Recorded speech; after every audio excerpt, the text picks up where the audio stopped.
ada istilah yang namanya matching ya, tapi ada yang namanya buffer.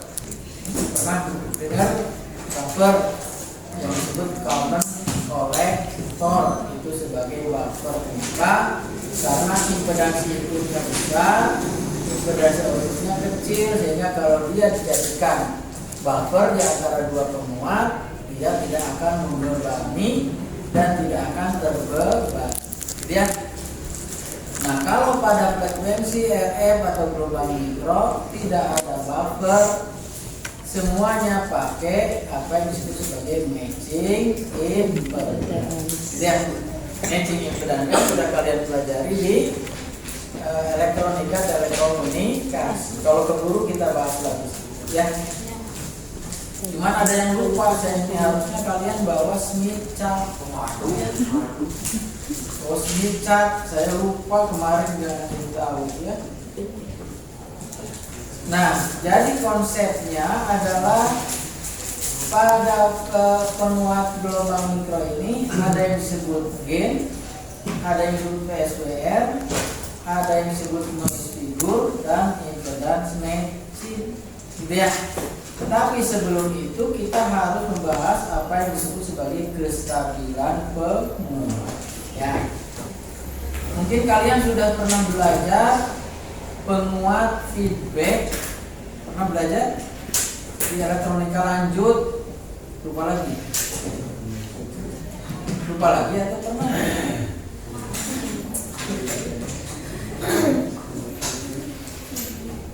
Kita lihat ya.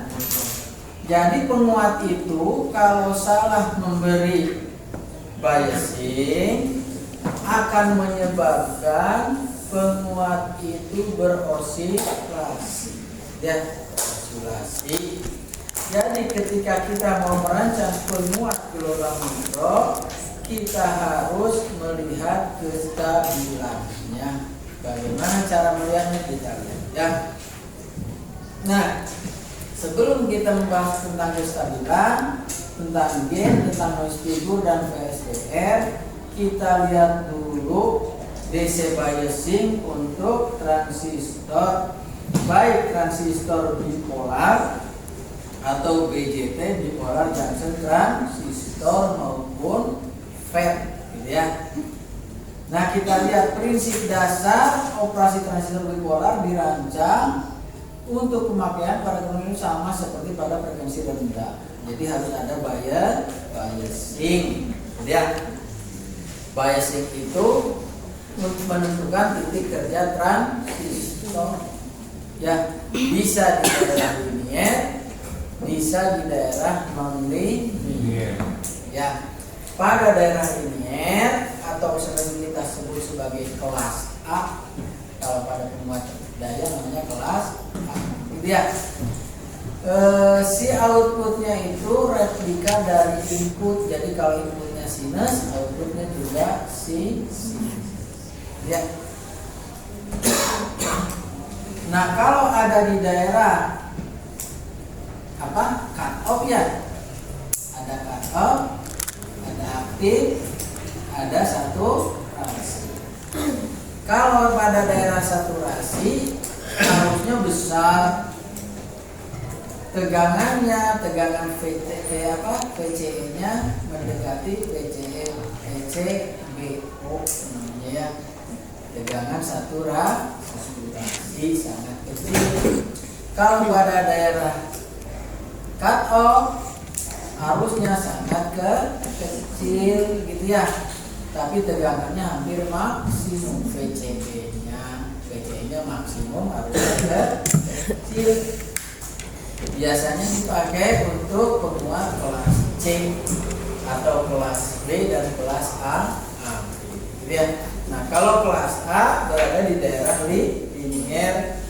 Jadi kalian harus belajar lagi cara membuat biasing untuk transistor. Harusnya di Elkom juga belajar ya, di elektronika telekomunikasi. Nah, kemudian kita lihat bahwa pada frekuensi 25 GHz transistor lebih umumnya lebih disukai ya daripada GAAS. itu field effect transistor. GaAs itu adalah gallium arsenide, itu jenis semikonduktor. Ya. Nah, kenapa begitu? Karena transistor BJT ini memiliki gain yang lebih besar ya daripada FET. Tapi gain yang lebih besar ini harus dibayar oleh noise figure yang besar. Ya, kenapa? Biasanya gain yang besar itu membutuhkan arus IC yang besar. Gitu ya. Arus IC yang besar menyebabkan pergerakan elektron-elektron ini, menyebabkan panas. Panas ini menghasilkan drop. Nah, gambaran si transistor menghasilkan drop ini kita sebut sebagai noise figure. Kalian sudah belajar noise figure di sistem komunikasi. Gitu ya? Kalian sudah belajar kalau ada deretan dari antena, kabel, RF amplifier, terus apa lagi? Mixer dan osilator, terus ada IF, amplifier dan filter, baru demodular. Gitu ya? Benar nggak? Oh, doi, lalu. Nah, noise figure system secara keseluruhan itu ditentukan oleh noise figure dari komponen yang paling depan. Gitu ya? Mana ada transistor? Tidak.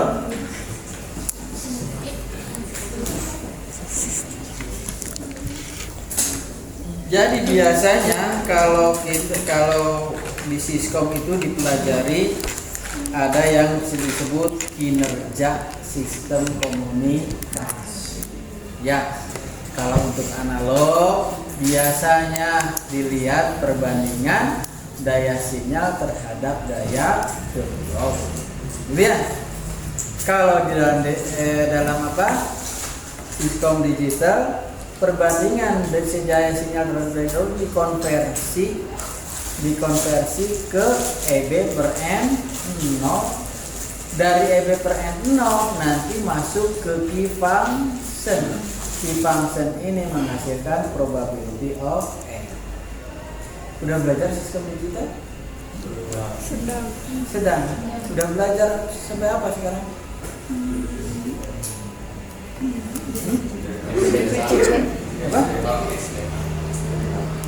SDH? Oh, masih itu macam. Berarti nggak belajar PSK? Udah belajar probability of error. BER. Bit error rate. Udah belajar? Pakai tabel. Oke, apa sih kan? PE BER sama dengan Q dari akar 2 EB per N0 kalau PSK. Nggak belajar itu? Hah? Mana coba lihat ceritanya?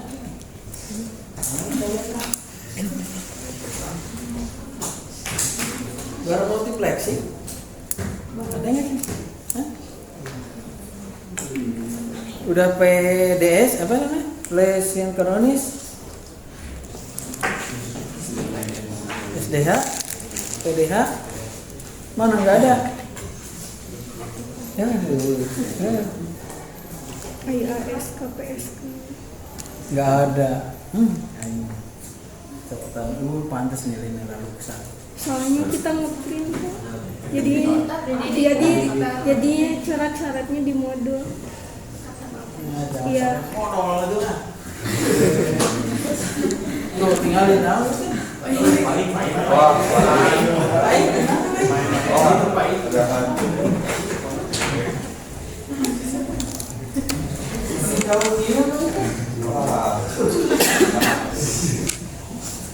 Kontrol home, mana home?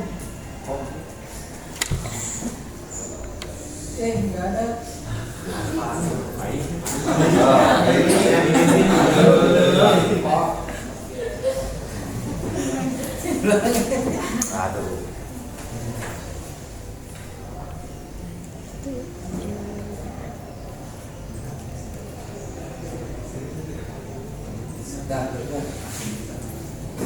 Jadi kalau kita punya penerima, gitu ya, misal ada dua jenis penerima, tapi dua-duanya apa yang disebut super heterogen.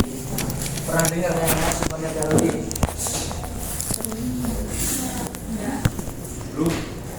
Adik kalian di pengukuran HF pernah belajar mengukur HF, mengukur FM, mengukur FM pernah nggak? Radio FM yang gede. Ya? Rusak? Di Siskom nggak belajar?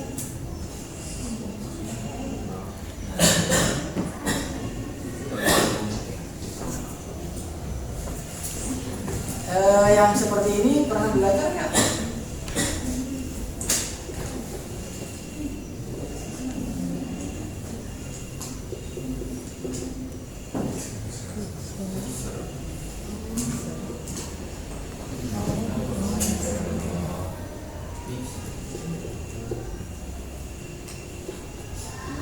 Pernah belajar nggak yang kayak gini? Itu mah tuh. Ini semua Ucri? Di Siskom? Siskom mana lo? Gak belajar Siskom mana lo?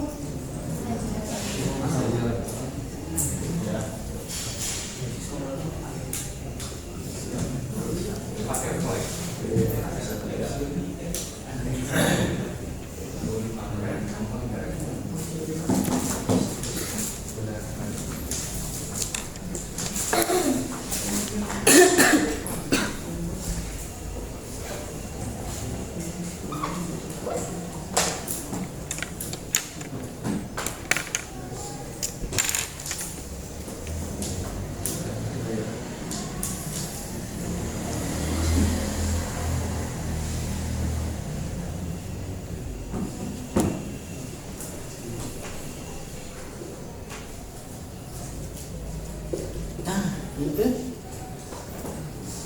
Ini namanya penerima super heterogen.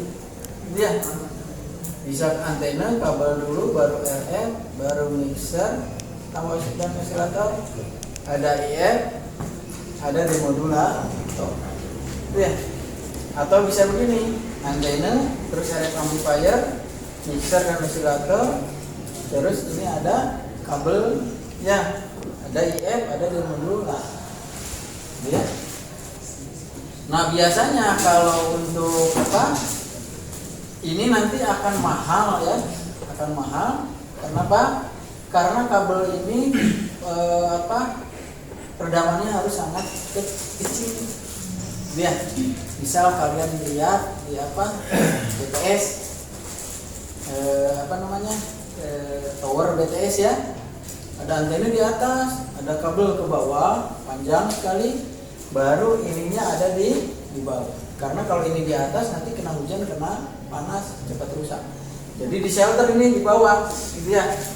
Nah, karena ini di bawah, ini kabelnya sangat panjang, maka kabel ini redamannya harus kecil. Kenapa harus kecil? Karena nanti noise figur kabel ini sama dengan redaman, ya. Nah kalau di sini, kalau untuk yang di rumah misal yang parabola rumah, ada yang punya parabola di rumah? Ya, dari antena baru ada RF dan mixer, oscillator, baru ada pakai kabel ke IF di modul. Nah ini lebih bagus, kenapa? Karena ini cukup kabelnya murah, gitu ya? Karena sudah IF. Kalau ini di RF, kabelnya harus mahal supaya redamannya ke sini. Kalau ini redamannya cukup besar juga nggak masalah ya. Nah noise figure itu nanti akan ditentukan oleh yang paling depan ini nih. Jadi kalau kabel ini redamannya besar, maka noise figure total juga besar, sehingga drone-nya juga pasti ya. Kalau begini RF dulu nih. Nah si RF ini dirancang supaya gainnya besar tapi noise figure-nya kecil, gitu ya. Nah penguat yang gainnya besar, noise figure-nya kecil itu disebut LNA, low noise amplifier, gitu ya.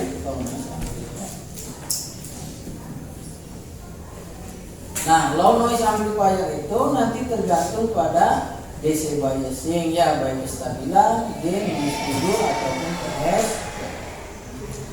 Nah, kalau untuk BJT di bawah 5 GHz itu gainnya besar tapi noise figure-nya gainnya besar, noise figure-nya juga besar. Ingat, gain besar, noise figure juga besar. Ya. Itu BJT. Nah, FET gainnya lebih kecil tapi noise figure-nya juga lebih kecil ya. Nah, kalau di atas 5 GHz biasanya lebih disukai pakai FET ya. Nah, kalau kita lihat rangkaian pengganti untuk transistor pada frekuensi mikro itu kira-kira seperti ini. Jadi di sini ada basis, ada kolektor, ada emitter. Antara ini ada L ini adalah parasitik, CBT, C3, C2, C1 itu juga parasitik dari konektor-konektor yang ada di dalam transistor. Ada C, ada L, ada R1, R2, R3 dan RBC, ada RC. Nah, R-nya ini besar, ya banyak dan besar. Dan R inilah nanti yang menghasilkan drop. Dan ini nanti yang menghasilkan drop. R1, R2, R3 disebut distributed resistor karena dia dari bahan semikonduktor. RBC kontak ya, RCEC juga kontak. Biasanya kontaknya pakai emas gitu ya kalau di IC. Kalau di transistor kontaknya belum pakai emas ya, jadi ada RC. Kemudian di sini ada alpha IE, ini adalah penguatan arus. Penguatan arus itu biasanya kalau dulu di frekuensi rendah namanya HFE ya, HFE dan seterusnya. Dan ya. Nah, pemberian parategangannya kira-kira seperti ini. Nah ya, ini adalah contoh pakai siap bias ada R1, R2, RC dan RE. Jangan lupa kalau ada RE ada C. C di sini untuk bypassing supaya si sinyalnya itu tidak difeedbackkan ke input. Kalau difeedbackkan ke input nanti menghasilkan oscilasi. Ya. Jadi pakai C bypass. Terus ada RFC. Apa gunanya RFC? RFC ini mencegah si RF ini supaya dia tidak masuk ke PCC atau tidak masuk ke ground, gitu ya. Jadi nanti dia lewat saja ke transistor di sini baru dikeluarkan. Ini juga ada RFC. RFC itu disebut RF choke atau radio frekuensi choke. Impedansinya sangat besar, gitu ya. Kalau pada microwave biasanya pakai induktor yang terbuat dari microstrip, juga impedansinya sangat besar. Induktor kemudian ditambah dengan resonator. Resonatornya biasanya berupa resonator PET, gitu ya, PET resonator. Nah ini kalau yang biasing pasif. Kalau biasing aktif ini pakai C lagi nih, Q1 ya. Q1-nya ini adalah untuk biasingnya, sedangkan Q2-nya adalah penguat RF-nya. Jelas? Ini biasing nih, biasing ya. Q1 untuk biasing. Itu kalau transistor. Nah, mengenai yang lebih detailnya, bagaimana cara menghitung R1, R2, RC dan RE, kalian sudah pelajari di elektronika komunikasi. Udah ya? Udah belajar belum? Udah sama Pak Sari. Ya. Lupa ya. Kalau VDR transistor ada yang MESFET ya, metal semiconductor field effect transistor. Terbuat dari gallium arsenid ya, MESFET. Gitu ya. Nah, kemudian pada tahun 80 teknologi baru yang disebut heterojunction Jadi heterojunction mulai digunakan untuk mengkonstruksi device transistor, yaitu sebuah sambungan atau junction yang dibentuk pada interface aluminium GaL-GaAs, ya, sehingga mobilitas transistornya lebih tinggi. Kalau mobilitas lebih tinggi identik dengan gain yang lebih tinggi, ya. Nah, yang heterojunction ini disebut sebagai HEM atau High Electron Mobility Transistor, atau disebut juga MOSFET, Modulation Doped Field Effect Transistor. Ya, HEM ini memiliki frekuensi yang lebih tinggi, operasinya noise figure-nya lebih rendah. Ya, rangkaian penggantinya kira-kira seperti ini. Nah, ini ya, ini rangkaian pengganti. R-nya lebih sedikit dan lebih kecil, sehingga nanti redamannya makin lebih ke redamannya apa namanya, noise figure-nya juga lebih kecil. Ya, itu adalah FET. Ini harga FET-nya kira-kira seperti ini. Nah, kalau cara biasingnya adalah kira-kira seperti ini, ya. Ini untuk VGS 0. Biasanya kalau FET VGS-nya 0 gitu ya. VGS-nya 0 atau negatif. Biasanya VGS-nya 0. Ini ada VDS, ada RS dan RD. Nah, RD dan RS ini diatur supaya VDS-nya sesuai dengan yang diinginkan, yaitu sesuai dengan data sheet, gitu ya. Arusnya juga diatur supaya sesuai dengan data sheet.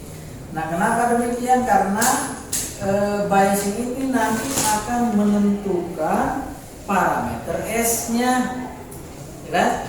Jadi parameter S ditentukan oleh biasing. Kalau pada transistor IC-nya berapa, PCE-nya berapa, gitu ya.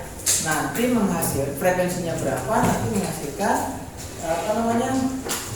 parameter S tertentu, gitu ya. Nah, parameter S ini akan bergantung pada biasing dan frekuensi.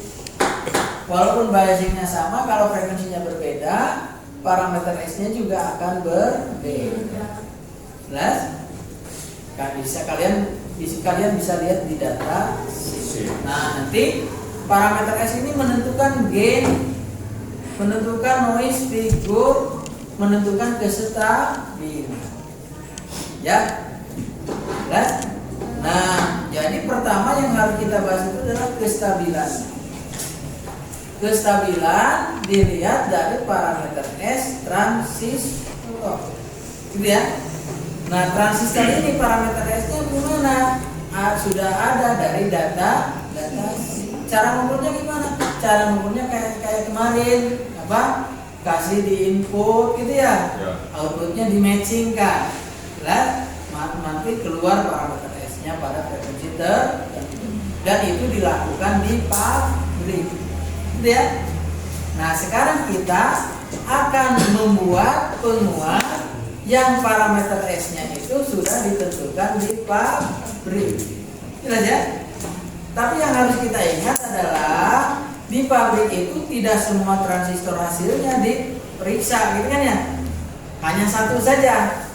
Jadi hanya satu transistor diperiksa, parameter sekian, pada sekian, gitu ya. Lalu jadi kalau kita dapat transistor yang beda dengan itu, tidak usah bingung karena belum tentu sama, gitu ya.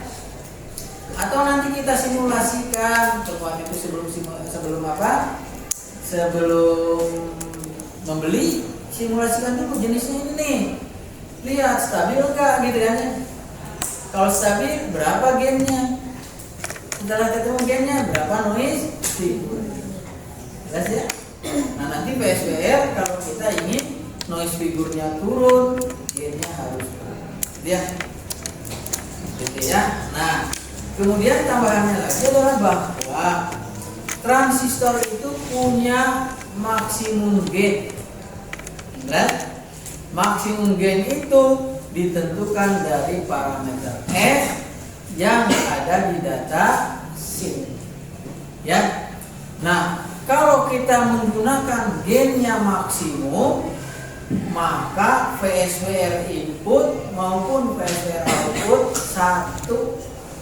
Kenapa dia bisa maksimum? Karena input dan outputnya dalam keadaan match. Ngerti? Ngerti kan nih? Nah, tapi dalam kenyataan kalau kita menggunakan gain maksimum, biasanya noise figure-nya itu terlalu besar. Lihat, kalau noise figure-nya terlalu besar kita turunkan. Kalau noise figure-nya kita turunkan, otomatis gain-nya juga turun. Kenapa? Karena berarti kalau gain-nya turun nanti supaya noise figure-nya turun, pasti gain turun. Nah, kalau gain turun berarti VSWR input dan output jadi naik. Gitu ya, tidak lagi sama.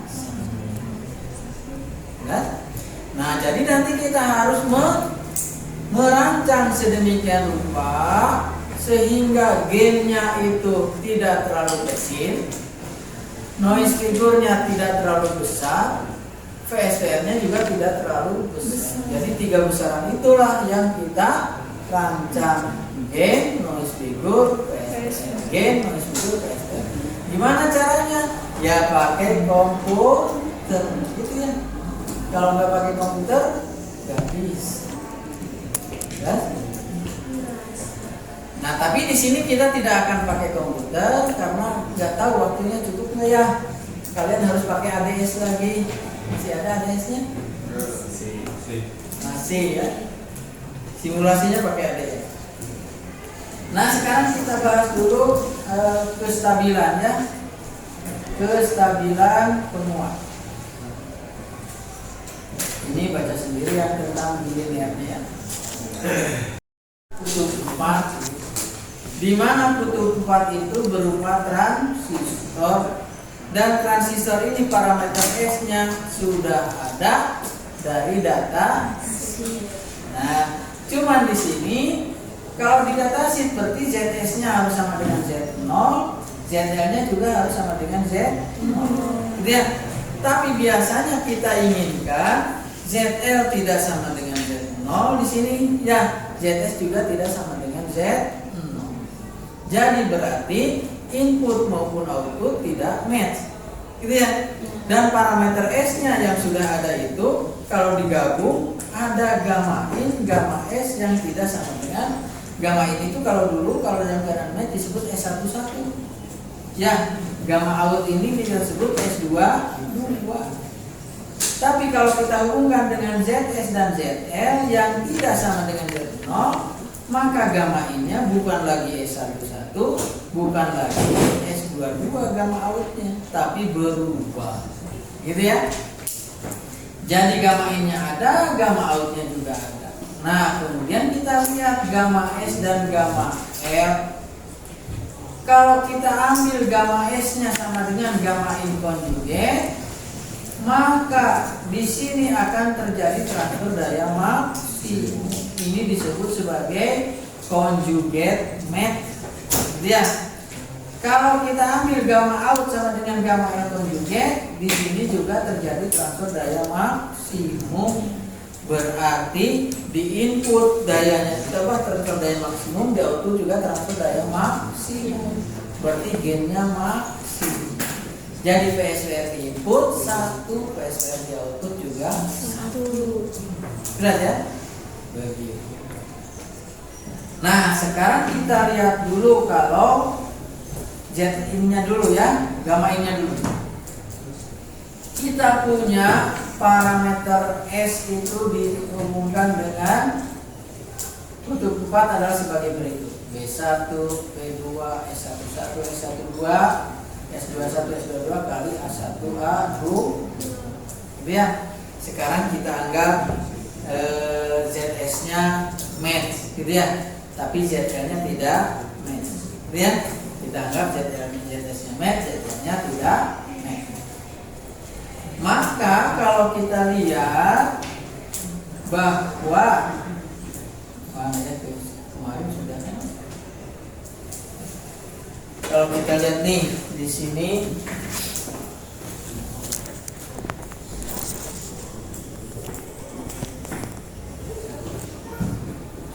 jadinya kutub 4 ini dalam keadaan match ya. Nah ini ada ZL, di mana ZL ini tidak sama dengan Z0, gitu ya. Kan di sini kita punya apa? A1, di sini kita punya B1, di sini saya punya A2, di sini saya punya B, gitu ya. Kita punya bahwa B1 sama dengan S11 kali A1 tambah S12 kali A2. Kalau A2-nya 0, berarti ZL dengan Z0 sama. Match ya. Maka S11 sama dengan B1 berasa. Tapi kalau ZL tidak sama dengan Z0, maka si B2 ini tidak diserap semuanya, tapi dipantulkan menjadi A2.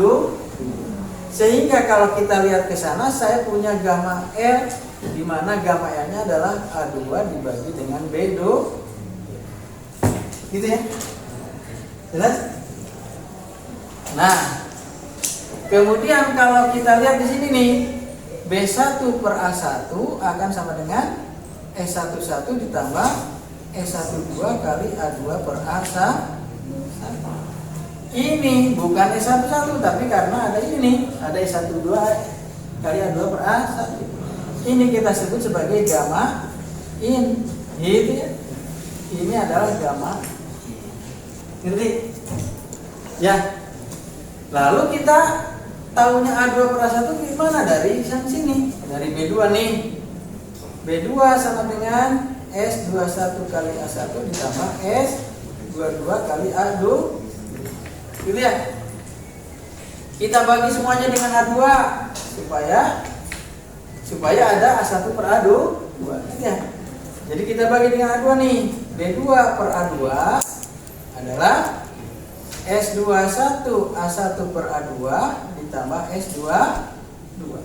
Gitu ya. Nah ini apa nih? Kalau kita lihat nih, ini dengan ini kebalikannya gitu ya. Jadi kita dapatkan 1 per gamma L sama dengan S21 kali A1 per A2 ditambah S22. Gitu ya? Betul ya? Ada pertanyaan? Pindahin. Jadi S21 kali A1 per A2 sama dengan apa? 1 per gamma L dikurang S22 gitu ya? Samakan penyebutnya. Ini apa nih? S22 gamma L. Jadi ini apa nih? S22 dikurang 1 dikurang S22 ya? Salah. Sama ini gamma L aja. Gitu ya? Ini jadi apa nih? 1 min S22 gamma L. Gitu ya? Nah yang kita butuhkan adalah A2 per A1, bukan A1 per A2. Jadi kita balik dulu nih, atau ini dulu, A1 per A2 sama dengan apa? 1 min S22 gamma L kali S21 gamma. Ya, baru dibalik nih, A2 per A1 sama dengan S21 gamma L dibagi 1 min S22 gamma. Nah gitu ya. Jadi ini adalah A2 per A1, yaitu S21 gamma L dibagi 1 min S22. Ya, dari sini kita masukkan ke sini. Dari sini kita masukkan ke sini ya. Jadi kita dapatkan nanti gamma ini apa nih?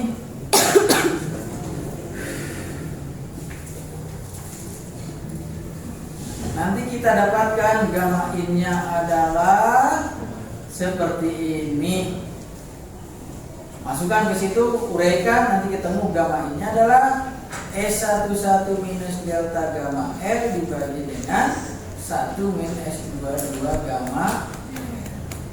Deltanya apa? Deltanya adalah S11 kali S22 dikurangi S12 kali S21. Ya.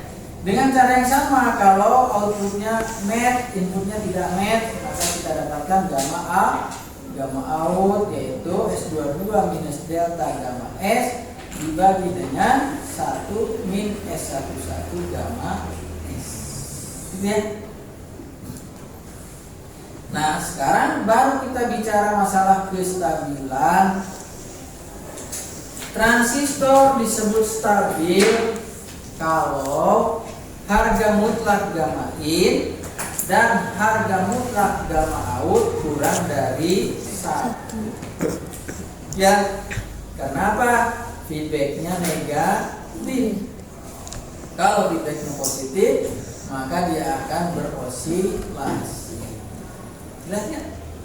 Ada pertanyaan? Ada yang ngerti? Ini belum pusing. Nah, sekarang begini. Jadi kita harus mencari adalah begini ya. S11, S22, delta itu kan S11, S22 minus S12, S21. Gitu ya. Itu semua sudah ada dari data C.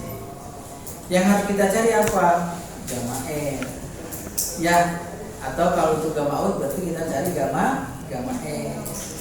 Ya, jadi pada kenyataannya kita harus mencari gamma L itu berapa, gamma S itu berapa, supaya kalau dimasukkan ke rumus ini menghasilkan gamma in kurang dari 1, gamma out juga kurang dari 1. Ngerti? Ya. Lalu dari mana kita nyari gamma S-nya? Nyari gamma S-nya atau nyari gamma L-nya dari mana? Ya itu carinya dari Smith chart.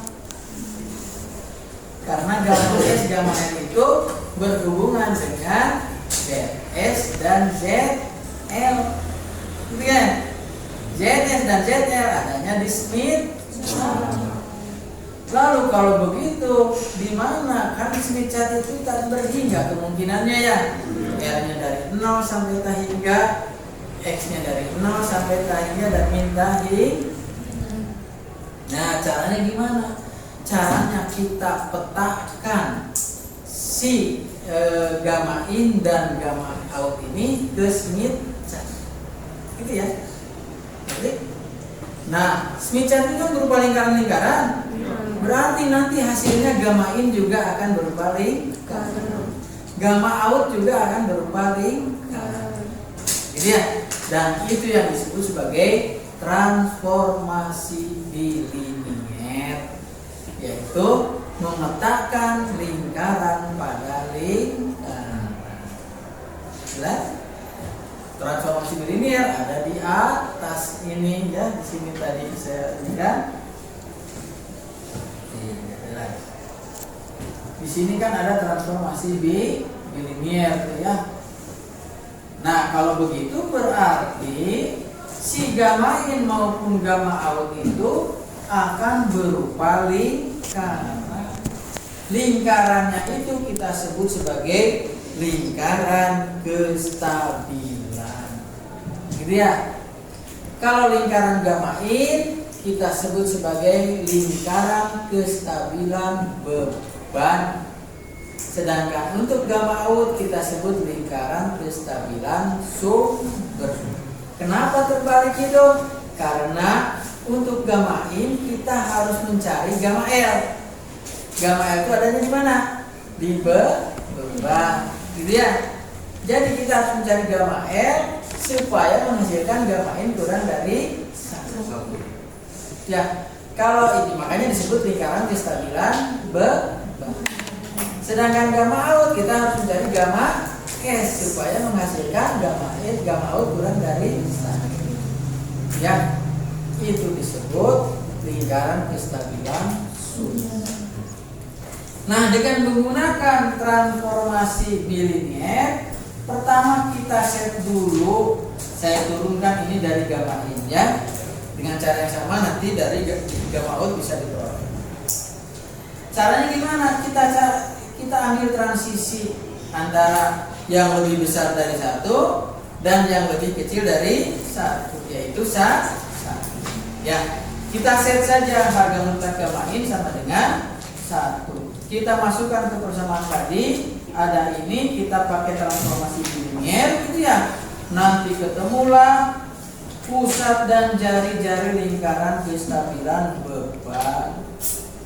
Pusat lingkaran kestabilan beban disebut CL, sedangkan jari-jarinya kita sebut RE. Ya, CL-nya berapa? S22 konjugat minus delta konjugat kali S11 dibagi harga mutlak S22 kuadrat dikurang harga mutlak delta kuadrat. Ya.